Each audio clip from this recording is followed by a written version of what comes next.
My thanks to Center for the Arts for East Asia, University of Chicago for your tremendous efforts in organizing these virtual symposiums with topics of such importance and of being timely relevant.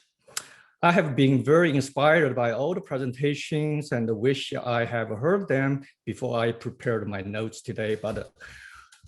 But anyway, with the title of my talk, which is a bit mouthful, but my purpose here is to share with you a number of my observations and thoughts. So rather suggesting what we should do and what we should not do in exhibiting East Asian arts in the West, I would prefer to raising some questions for discussion. So I'll begin with 3 quick observations, where we come from and where we are at now and what ahead of us. Many of us speaking at these forums are working in the museums which house rich East Asian collections for more than a century, with acquisition methods and displaying methods, like purchase, donations, exhibitions that are similar to what we do today. However, the reason we are here is to acknowledge that many museums, just like Rome, built East Asian collections with colonial root and enforced colonial perspectives at the times. Changing in the past of century in the Western Museum is visualized by adding modern design elements into a colonial Victorian architecture, which you always do. However, real change is inside the transformation of this building, that it is the changing perspectives and approaches of displaying non-Western art. And that is where we are right now. Right now, its museum is ready to face our colonial past and to make our exhibitions be more relevant to the contemporary society. Rome apologized for its racist exhibition in 1989 into the heart of Africa, 28 years after protest broke out at doorstep of the museum. Rome's own the third gender exhibitions of ancient Japanese art welcomed opinions and perspectives from the LGBT plus group. And yet another exhibition of Japanese art to engage Japanese Canadian artists to look into the dark chapters of Canadian history, when many Japanese families suffered from encampment during World War II. So with COVID and the movement of the equity and inclusion, what is ahead of us is recovery and recreate. What is for certain is that in the museum where East Asian arts have more than 100 years of a history of collecting and displaying, we as a curator needs to rethinking the approaches to displaying it. By rethinking the exhibition, we must understand better how our future exhibitions are viewed in a context of changing world, not just always looking back to cultural history. That is why I'm using globalizations or multiculturalisms as audience-oriented approaches. Globalizations, many of us already talked about it, and next term is called multiculturalism. Also, we have a lot of people talking about this.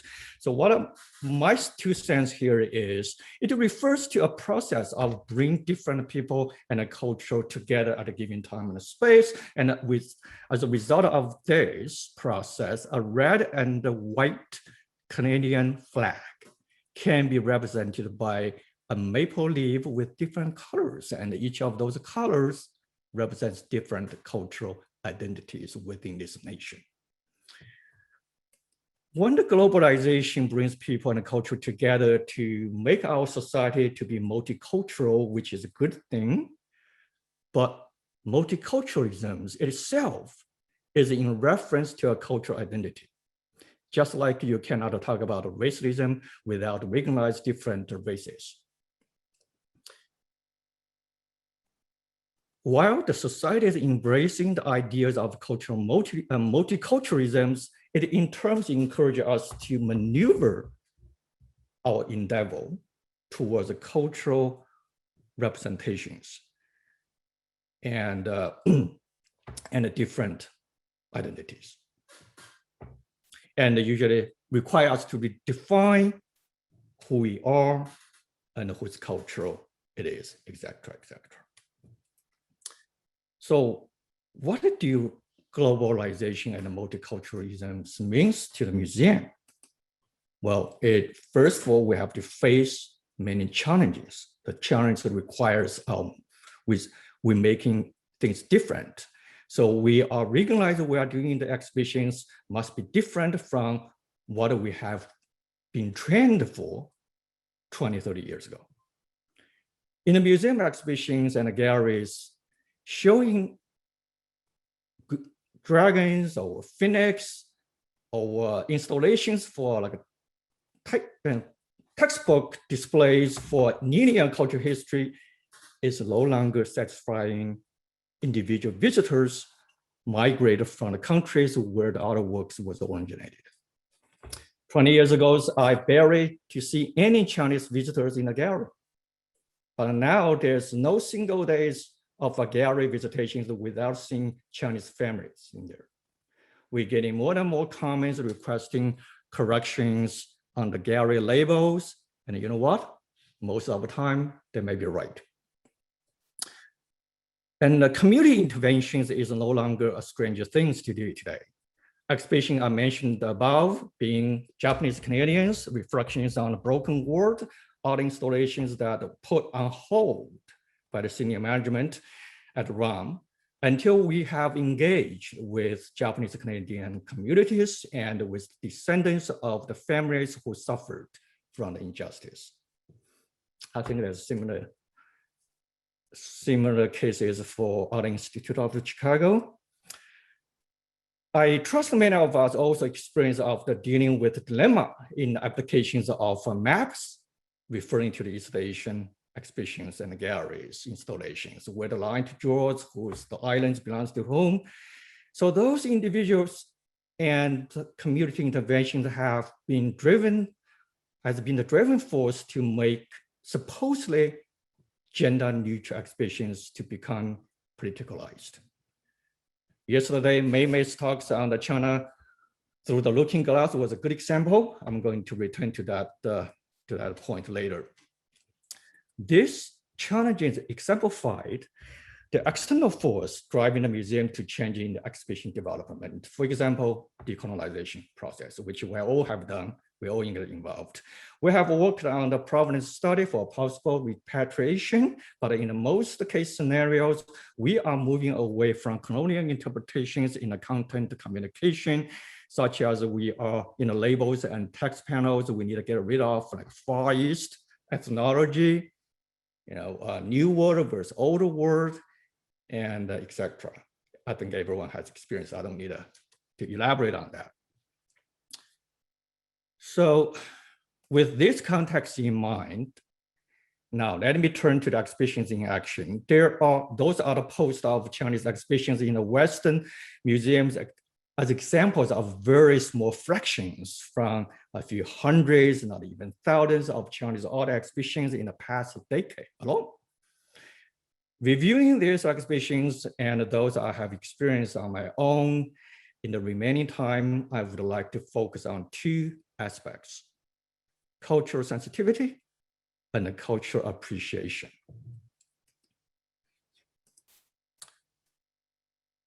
Cultural sensitivities refers to appropriate ways and approaches that we unveil images of the Chinese people and the culture, and all the ways of how we properly adapt Chinese elements in the exhibition. Instead of offering my answers, I would like to share 4 questions in this heading. Question number 1. What are the images of China or elements of Chinese culture, or in Chinese called 中国元素, in a forward-looking approach? Emphasize on a forward-look approach. Images like such, as you're seeing on the screen, seem to have their prime time as an introduction of Chinese culture to the Western world in the 20th century. But are they really appropriate for exhibitions in the 21st century museum exhibition?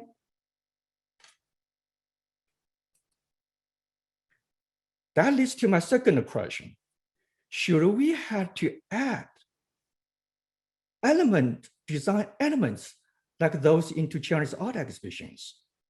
Are those design images have served their purpose in the past, so that 90% of the time, our Western educated designer, my peers at the museum, they started their concept designs of Chinese art exhibitions, come to me with these elements in their mind.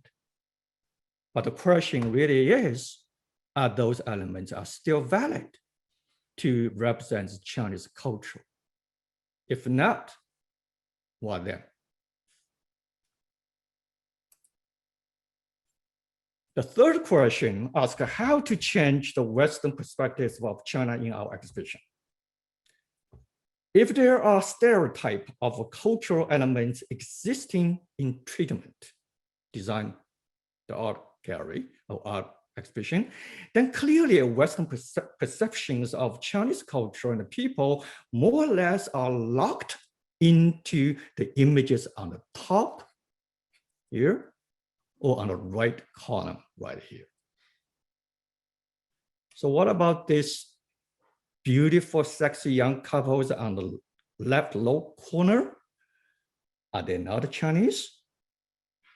Or sexy images or modern sexy images is not images of China culture in the Western perception?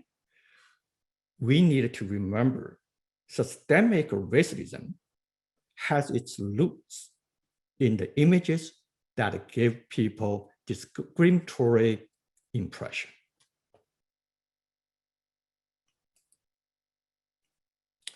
The fourth question concerns contemporary art.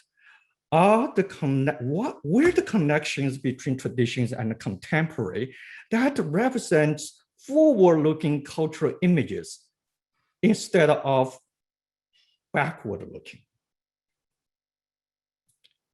It is a natural intention to use traditional or dead or sometimes even fake into form of Western installation to suggest a forced or arranged marriages of arts. But we know arranged marriage doesn't work that well, right?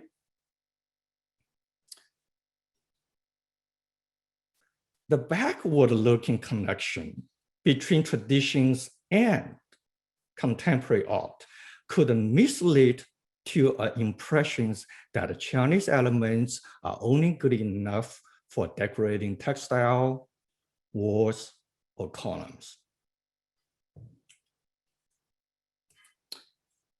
As we are on the subject, I would like to use 2 artworks created by Toronto-based Chinese-Canadian artists.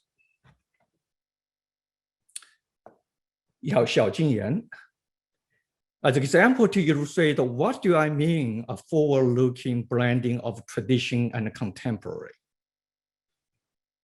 Using 1,364 ceramic spoons that every one of us can see and use it in every Chinese restaurant outside of China to build a bridge that can connect past and the future. The landscape, the Chinese landscape, painting-like installations with countless pine tree needles from everyone's backyard, which also connects nature and art, is also the work Mountains of Pine by the same artist. So I hope that we can promote more works like this instead of those decorating modern forms with China old or dead art or art elements. That leads to my second point, cultural appreciation. In the previous examples, I have illustrated the Xiaojun Yan's artworks, Bridging and the Mountains of Pines are examples of look forward approach. Look backward approach means we emphasize on the enforcement of what people conventionally think they know about China and East Asia. Just adding stereotype elements into the form of Western presentations to singular a sign of appreciation. Therefore, cultural misunderstanding usually arises from such a backward cultural appreciation approach, whereas appropriation in the exhibition requires fresh voice and interpretations on the concurrent trend of cultural appreciation. I'm going to use a few examples to illustrate those points, but with no intention to put my dear colleagues and friends on the spot who involved on those exhibitions.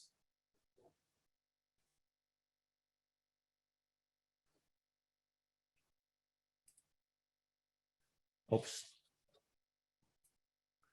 And on this, again, we are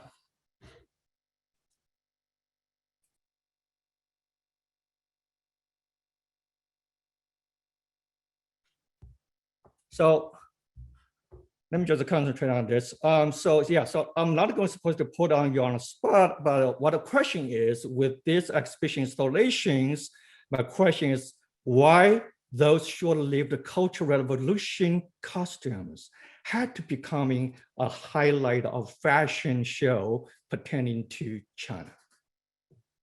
How a Western appreciation of red puppy could be received by the audience who still have the feelings of national suffers from Europeans' war? That's a question. Imperial thrones from the Paris museums can be exhibited in the different ways. A traditional views and a very boring views on the right from the ROM 2014 exhibitions and very engaging and powerful installations on the left from the Mia's as a power and beauty, just our Dr. Liu Yang just beautifully illustrated earlier. But the issue with me is the New York artist who created this installation enforced a long-standing Western view on China portrayed by using of such dragon image. It does not help our audience to appreciate China differently in its fast changing pace.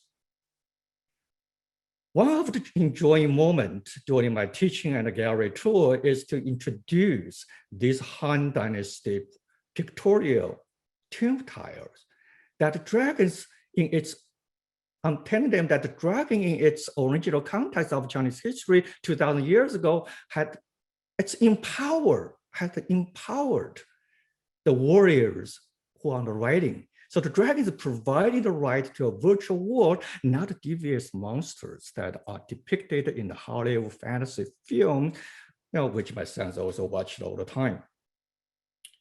It is also my challenge to introduce my son or their generations to appreciate the Chinese comics, like these cute sea dragon kings. As a matter of fact, you might have, again, compare another heritage of thousands years of Chinese cultural history. The popularities of the food binding only has 500 years, or if not less. And its abandonment by the Republic Revolution in the beginning of the 20th century is a welcomed liberal social transformation. So respectfully displaying a historical relics like this is one thing. Appropriate appreciation of Chinese heritage, which the food binding is not part of it, is another.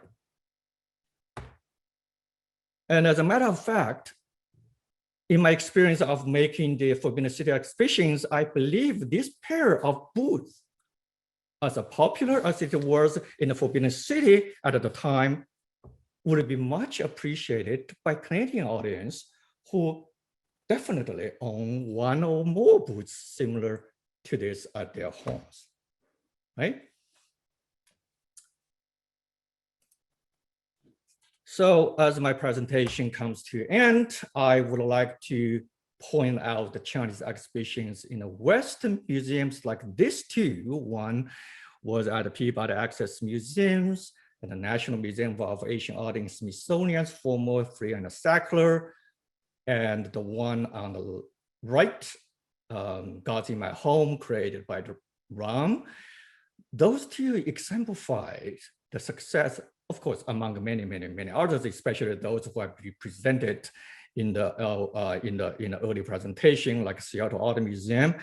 Those galleries, those exhibitions exemplify the success in presenting relevant cultural sensitivities and the forward-looking cultural appreciation, among many other merits. One of those main reasons for behind this success is the exhibition and the research publication has taken into considerations of voiced for, and voiced by different cultural backgrounds, curators, communities, and audience.